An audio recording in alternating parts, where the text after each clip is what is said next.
Howdy folks, Doc here with Last Best Tool, and today I want to show you the TOWILD CL1200 Pro bike light. Now this has some features that you don't see in other lights, which is why I'm bringing it to your attention. This particular guy is extremely affordable. There's the Pro version that comes with a bunch of different accessories, and then there's the regular CL1200 version and the CL1200 version with a remote control, and that's what I'll show you here.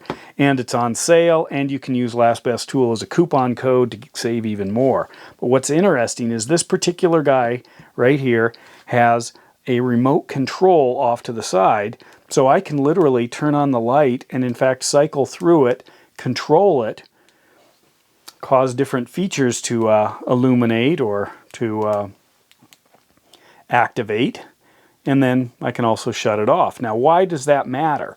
Well, because many times this light is maybe not accessible.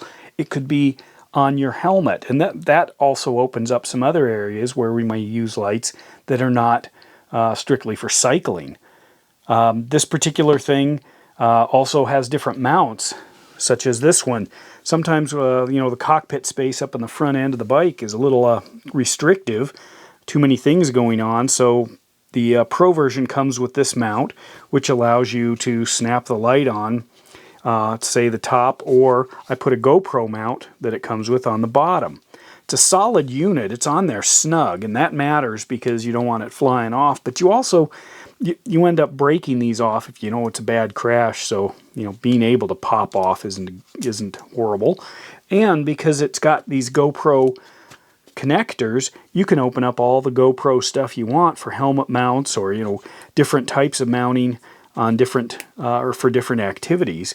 This thing you can unscrew and reverse it if you want to turn it around. It does have a hood over the front end, which is always nice because if you're riding, let's get it off the strobe there, and you have a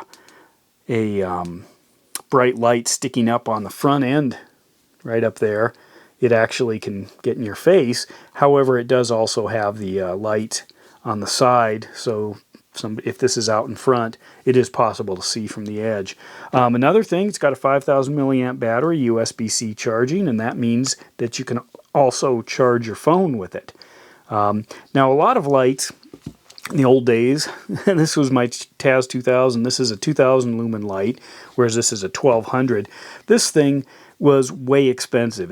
In fact, it's about a quarter of the cost of the regular, or the CL1200 is about a quarter of the cost of something like this. Now that was because this was kind of one of those Gucci lights, not very many sold, super high end, made by a company that only makes stuff like this. Whereas going into the manufacturing techniques, they're all made in China, and the ability to kind of go after some of the high-tech stuff in both batteries and remote controls and in manufacturing. There are lots of things in this form factor. You're able to make a really affordable, solid, durable light that actually holds up and costs way less than some of these guys. Another thing about this that I find kind of fascinating, once you start thinking about the capabilities of a remote control and where this could be and where the lighting could be, it does open up some opportunities to use the light in different ways. And that's kind of what I'm excited about. Like, this doesn't have to be pointed forward, it could be pointed backwards, and oftentimes road biking we do that. But because it has this type of a mount, I can load it forward or backward just the same. It clicks in just fine.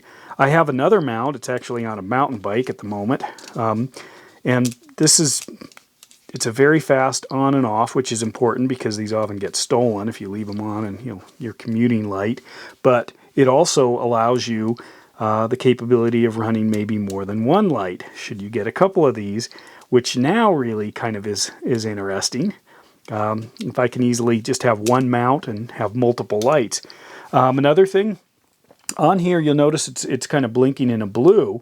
There is a setting on this that allows me to switch from what's called an intelligent side to a manual side. And the intelligent side, which it's set on now, means it senses vibration. So once it's still, after 2 minutes, it turns off.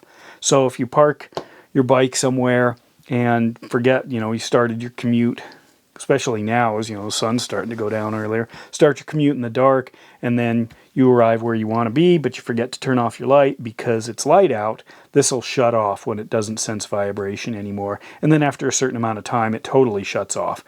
So it doesn't just wait, because it'll restart if there is vibration. Or I can go to my usual regular manual mode, and once I'm on the manual mode, then I can actually just run it like a regular light. That's a pairing mode there. And there's the green, whoops, there's the blue, and there's the green. So now I'm in the totally manual mode. So now I can control it, just both button clicks. If I turn it on, it'll stay on till the battery dies.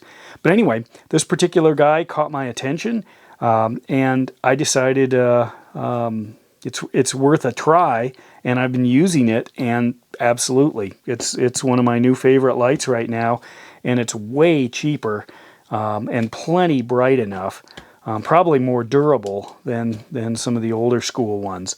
So, for $50 you can get into one of these. For $60 you can get a remote, and then for a little bit more you can actually get this whole set plus some other parts that aren't pictured right here. But anyway, that's it. The TOWILD CL1200 Pro.